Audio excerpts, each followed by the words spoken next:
I said all history is inaccurate and inadequate. All of it. Because it's no way to know all of history, of anything. You'd have to know the origin of the universe and everything going all the way back eons to know the history of every molecule, the history of just one person. They'll say, well, I'm going to tell this person's history. No, you're going to tell a few anecdotes. Anecdotes meaning you're going to tell different parts of what people have experienced about that person. But where did that person originally come from in the entire universe, going back millions of years? How did that person appear? How did that person evolve? I mean, from what ultimate source and at what point? And what was that point? And what exactly is a point that you could identify as being a point? Was there a point before the point?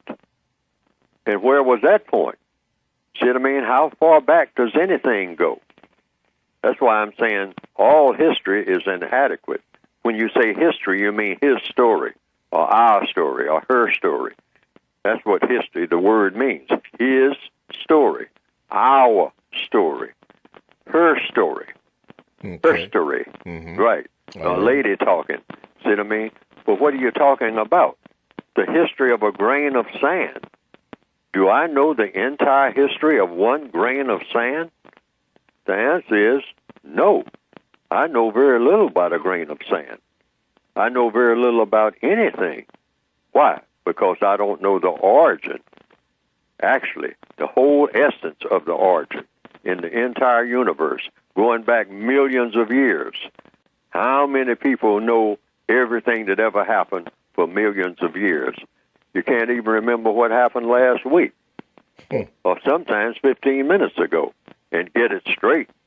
Detectives have proven that by sometimes asking for eyewitnesses. And they say that they have found out from trial and error that a lot of people who said, oh, I saw it all. I saw it just like it happened. And it turned out that the person that they said had on a red shirt had on a blue one.